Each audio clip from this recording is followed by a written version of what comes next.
3 days, 20 experts, hundreds of thousands of dollars in consulting fees, and a $120 million contract teetering on the edge of collapse.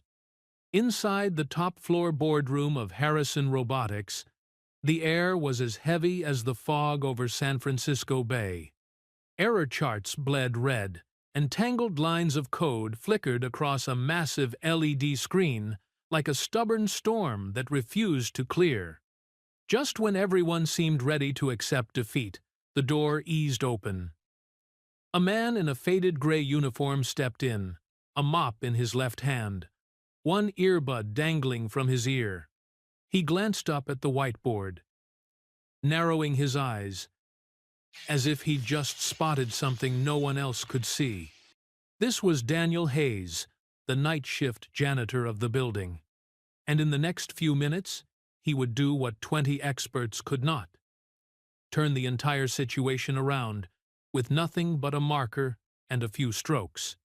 What he didn't know was that, at the far end of the hallway, Olivia Harrison, the coldest CEO in Silicon Valley, had been standing there all along, watching his every move.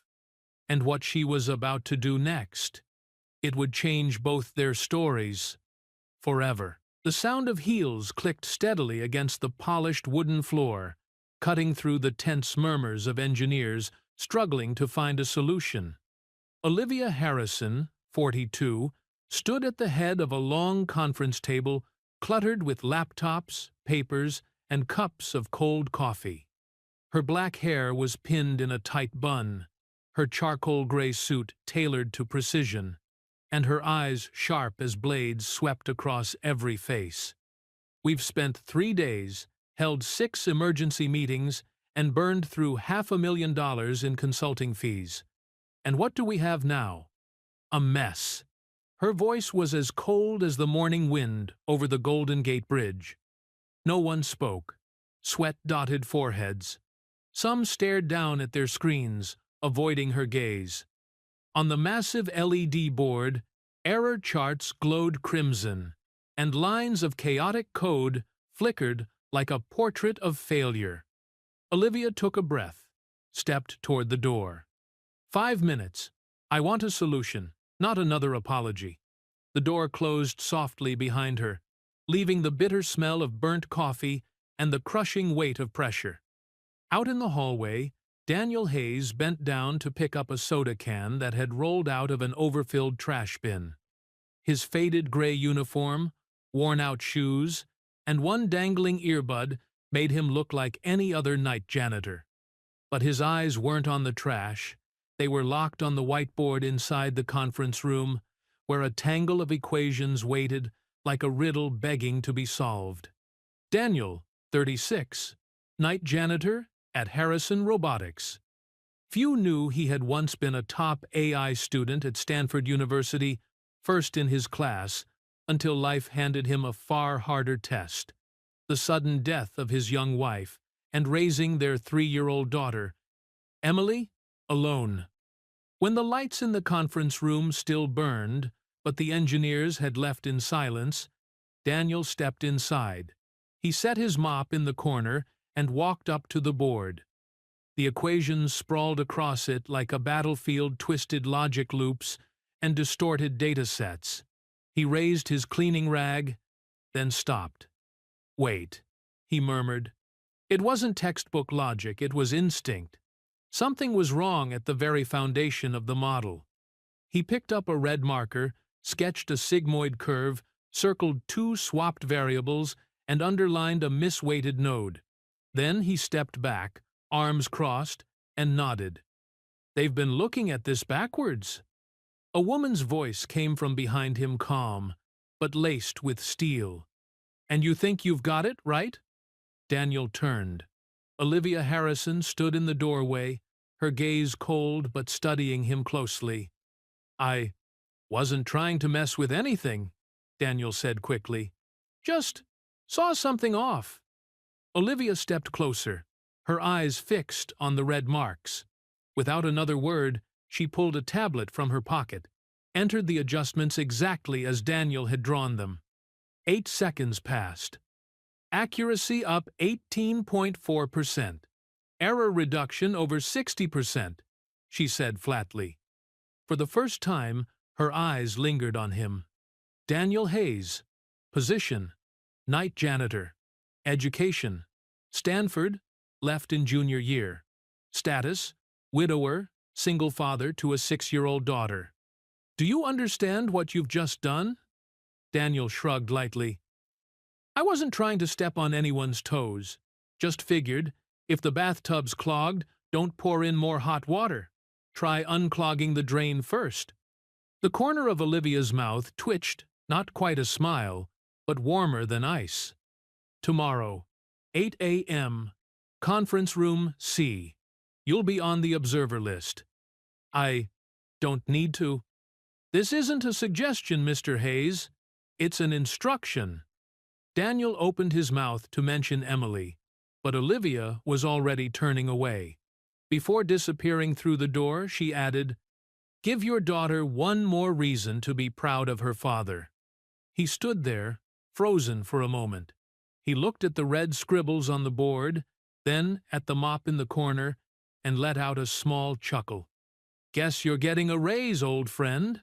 At 10 minutes to 8 the next morning, Daniel Hayes stood outside Conference Room C at Harrison Robotics, wearing the cleanest button-down shirt he owned, still with a faint coffee stain at the hem. His worn leather satchel hung from one shoulder. Inside it, a notebook, a mechanical pencil, and a carefully folded piece of paper. Emily's drawing of a man holding a mop in one hand and a lightning bolt in the other. Inside, the air felt heavy, like the moments before a storm. Engineers, project managers, and data analysts clustered around the oval table, the main screen filled with diagrams, charts, and updated timelines. When Olivia Harrison walked in, everyone straightened instantly, their conversations snapping to silence. Sunlight from the large windows lit her calm but commanding face. She glanced around once, then pointed to an empty chair near the edge of the table. That's your seat. Daniel didn't question it. He just nodded and sat, his plain work shirt looking out of place against the sea of tailored blazers. Olivia began, her voice crisp and deliberate. Yesterday, we witnessed a miscalculation that nearly cost us a multi-phase contract and exposed fundamental weaknesses in our predictive loop. But she tapped a button on her tablet. On the screen appeared Daniel's red marker corrections. Last night, someone gave us a gift. This adjustment reduced our training error by over 60%, cut latency by 22 milliseconds, and made it painfully clear that expertise can look very different from what we expect. A low murmur rippled through the room. Eyes flicked toward Daniel, then quickly away. A hand went up. Mark Benson, senior systems engineer with an MBA from Harvard, wore an expression of polite skepticism. With all due respect, how do we know this isn't just a fluke? Run the model, Olivia replied. Mark hesitated, then keyed in the new parameters. Within seconds, the simulation ran smoothly. No overfitting. Predictive behavior aligned across multiple datasets. The green performance bar glowed. Still could be luck, Mark muttered. Daniel finally spoke, his voice steady but edged with quiet conviction. But if it is luck, then I hope we're smart enough to learn from luck when it walks into the room with a mop. A few quiet chuckles rose around the table. Olivia didn't smile, but she gave the smallest of nods, the kind that acknowledged an unexpected yet valid point. When the meeting ended, Daniel left with every intention of going back to his regular shift. But just before the elevator doors closed, Olivia appeared, holding 2 takeaway coffee cups. You held your own in there, she said, handing him one. I wasn't trying to. Maybe that's why it worked. That bathtub analogy yesterday, that wasn't just a throwaway line, was it? Number. That's how I operate. I fix things I've had to, and I talk to my daughter like she's 6, not 60. So, I explain tech in terms of plumbing, baking, or car repairs. It sticks better that way. Olivia studied him for a moment. Interesting. Useful. Daniel glanced at her. And you always talk like you're managing a courtroom instead of having a conversation? Maybe. I manage what I can control, even conversations. Then, I'm probably your worst nightmare. The corner of her mouth lifted faintly. Possibly. But yesterday, you solved one of mine. They stepped out of the elevator together. Neither spoke further, but the silence between them was no longer sharp. It was space held open. Deliberately, in the week following that first meeting, Daniel Hayes's name appeared on more work schedules and internal emails than in all his years on the night shift combined. No longer the guy who mops the floors, he was now listed as an observer for high-level technical meetings, even included in group chats once reserved for engineers and managers. But along with that attention came subtle, heavy changes. Morning smiles became curt nods. Casual questions turned into silence. A few still spoke to him, but with a faint wariness, as if afraid of being associated. In the elevator, Daniel caught fragments of muttered words. Shortcut, lucky break, followed by soft chuckles behind his back. On Thursday morning, during a progress review for algorithm optimization, Mark Benson spoke in a tone that was measured but edged with something sharper. We're leaning on adjustments that have never been tested at scale. I'm not sure Harrison Robotics' clients will be thrilled to learn that the person who made them never finished college. The room went still. A few glances slid toward Olivia, waiting for her response. Daniel sat quietly, twirling a pencil between his fingers, his gaze fixed on the data board. Olivia looked up, her voice low but cutting through the air. Clients care about results, and the results are speaking for themselves. Mark tilted his head slightly, pressing his lips together, but said nothing more. The meeting carried on, colder than before. Later that afternoon, Daniel was changing mop water in the lobby, when Olivia appeared in his line of sight. This time, she wasn't in her usual armor of a business suit, but in a long camel coat, carrying a slim folder. Are you busy tonight? Daniel paused, setting the bucket down. I guess I'm free. There's a place in North Beach, somewhere I go when I need to think. It's quiet. No whiteboards, no charts.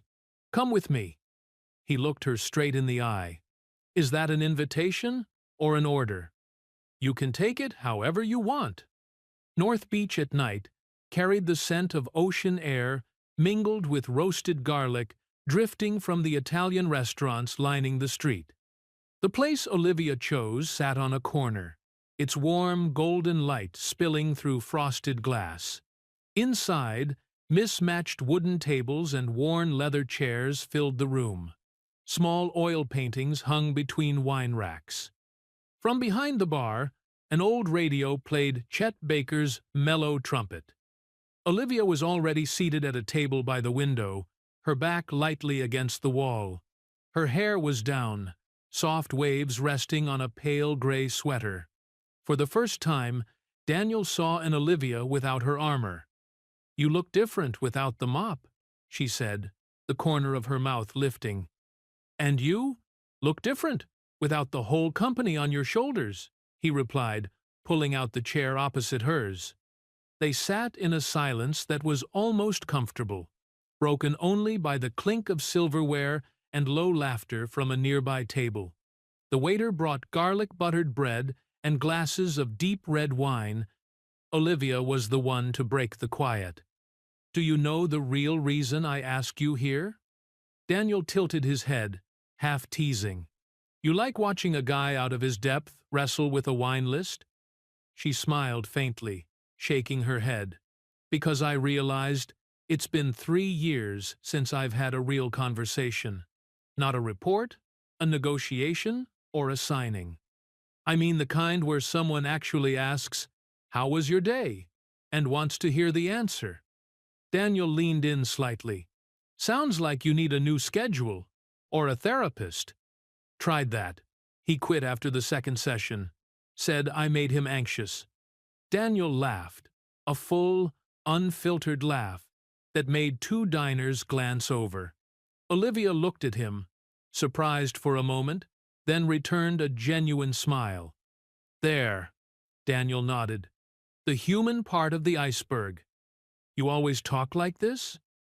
"Only when I forget where I'm sitting." Dinner moved along with scattered stories that somehow pulled two distant lives closer.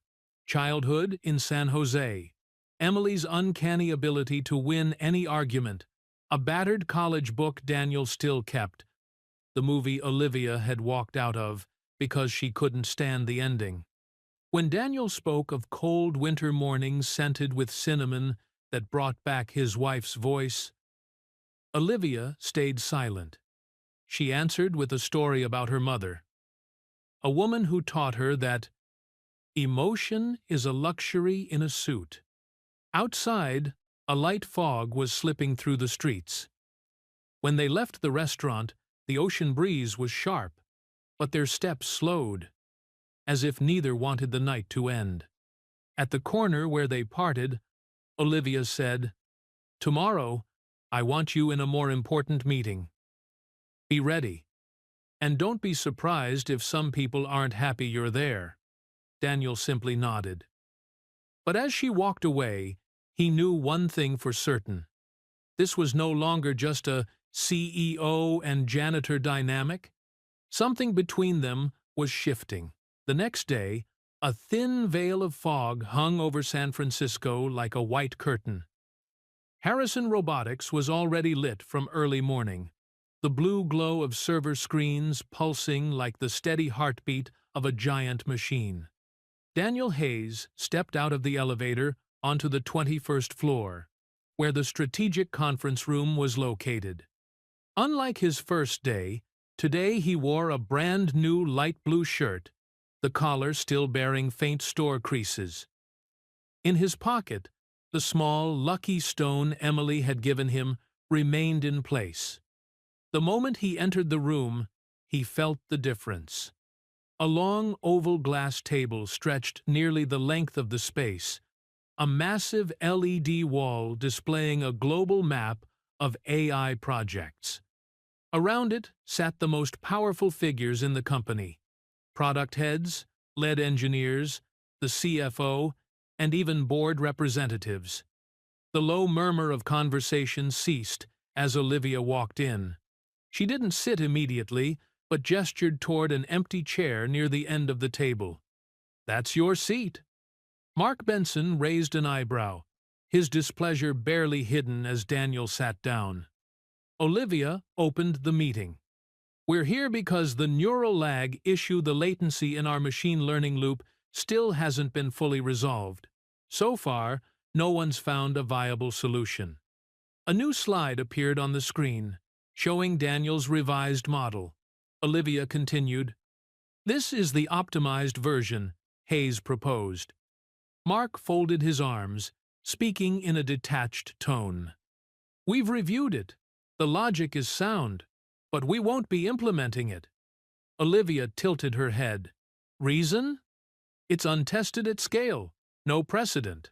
And," his gaze slid toward Daniel, "we're talking about code written by someone without an engineering degree. Someone who's never run a production deployment." The air cooled. A few reluctant nods went around the table. Daniel sat still for a few seconds before speaking, his voice steady. Not loud, but carrying clearly. "I get it. I'm not the person you expected. And maybe that makes people uncomfortable. But if the numbers are right, if the system runs better, then what's the real question here? Who fixed it? Or that it's fixed?" He paused, locking eyes with Mark. "If I were wearing a $1,000 suit with a Stanford diploma, you'd call this innovation. But because I wear a janitor's uniform with my daughter's sticker on my laptop, it's a risk." If a person's worth is measured only by the cost of the mistakes they might make, maybe it's time we measure worth differently. Silence gripped the room. Olivia's gaze stayed fixed on him. Then she said, decisively, "Roll out the update." Mark clenched his jaw but didn't argue. That afternoon, Daniel found Olivia on the rooftop balcony, overlooking the Bay Bridge. She stood with her arms crossed, her coat draped over the railing, the wind catching loose strands of her hair. "The meeting earlier got tense," he said, stepping beside her. "They're used to the predictable." "You're not," Olivia replied, still looking at the horizon. "So, why stick your neck out for me?" She turned toward him, her eyes softer for the first time that day. "Because you remind me of something I used to believe in before I traded it for board seats and slide decks." "What's that?" "That talent doesn't need permission to exist." Daniel gave a faint smile. "Nice idea. Dangerous in the wrong hands." "So is silence." The wind picked up, carrying the briny scent of the bay between them. Neither spoke again, but there was no mistaking it. The thread between them had just pulled tighter. 3 days later, the Harrison Robotics building was lit long before sunrise. The atmosphere was unlike any ordinary day. People moved faster, spoke in lower tones, and the constant clatter of keyboards echoed like a drumbeat before battle. Today, the company would present its upgraded AI system to a strategic client group from Seattle, the kind of audience whose signature could secure a multi-million-dollar contract, or whose doubt could deal a devastating blow. Daniel arrived early at the 18th floor conference hall. The room was vast, with high ceilings and cold white lights glinting off the long glass table. A massive LED wall dominated the front, displaying the AI interface charts, metrics, and pulsing status bars. He took his place at the technical station in the back, headset on, eyes scanning the laptop screen. His heartbeat was fast, but his hands remained steady. In his shirt pocket, the small lucky stone from Emily sat like a quiet reminder of how far he'd come. Olivia stepped onto the stage, dressed in a minimalist black suit, no jewelry except a slim watch at her wrist. Her voice rang clear through the mic. "Thank you for being here. Today, we want to show you a new level of learning speed and responsiveness in our system." At first, everything went smoothly. The algorithms responded instantly. The simulations ran without a hitch. Clients nodded. A few exchanged murmured comments. Then, like a scratch marring a perfect record, latency appeared. The neural lag indicator shifted from green to yellow, flickering dangerously close to red. The 3D model on the main display slowed, frames skipping slightly. A ripple of whispers moved through the front rows. From the very first row, Mark Benson leaned toward Olivia, his voice pitched just loud enough for others to hear. "I warned you, we shouldn't be trying this today." Olivia didn't respond, but her eyes for just a fraction of a second flicked toward Daniel. In his headset, a technician's urgent voice came through. "Could be a buffer overflow. Restart will take at least 3 minutes." 3 minutes here might as well be a lifetime. Daniel could feel the weight of every gaze, even from those pretending not to look. Part of him wanted to let the safe option happen, wait it out, let someone else take the fall. But then came the flash of Emily's face in his mind, the nights mopping floors with soaked shoes, the years of being sidelined for not having the right credentials. He bent over the keyboard, fingers moving in a rapid, practiced rhythm. He pulled up the optimization module he'd written and began adjusting the live system. Something few in this building would dare attempt mid-demo. Sweat dotted his forehead, but each keystroke landed with precise intent. On the LED display, the performance bar shifted. Yellow, pale, green, deep green. Latency dropped below even the pre-incident level. The 3D model resumed spinning as smoothly as if nothing had happened. The whispers died out. Olivia kept speaking, never letting her cadence falter, as though this recovery was part of the plan all along. When the demo ended, the clients rose to their feet in applause. The Seattle representative stepped forward and shook Olivia's hand firmly. Impressive. This is why we chose Harrison Robotics. At the back, Daniel removed his headset, his shoulders lowering in relief. He caught Mark Benson's eye. No smirk, no dismissal this time, only the faintest nod of reluctant respect. That night, long after most of the staff had gone, Daniel found himself on the rooftop. The city stretched out below, a patchwork of lights veiled in thin mist.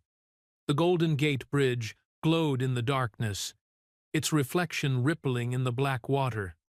Olivia stepped out through the glass door, carrying 2 paper coffee cups. "You just saved a major contract," she said, setting one beside him. "It wasn't me. It was the whole team," Daniel replied, eyes still on the skyline. "You're being too modest." She paused, then added, "I spoke to the board. You're no longer just a janitor. I want you on the core development team." Daniel turned to her, surprise flickering across his face. "You sure? Some people won't be happy." "I'm sure. And I've learned not everyone has to be happy." They stood in silence for a moment, the wind carrying the faint sound of waves from the bay. Olivia extended her hand. "Welcome to a new chapter." Daniel took it. This time, his smile held no hesitation, only the quiet confidence of someone who had just stepped through a door that would never close again. Somewhere far away, Emily was asleep, blissfully unaware that by the time her father woke up tomorrow, his life would be forever changed. Sometimes, the people we overlook are the ones who hold the answers we've been chasing all along. And sometimes, the smallest act of trust can turn into the biggest leap forward. If you enjoyed this story, make sure to like, share, and subscribe for more powerful tales from Behind the Tale. And don't forget to turn on the notification bell and heartly so you never miss the next one. Where are you watching from? Drop your city in the comments. We'd love to hear your story.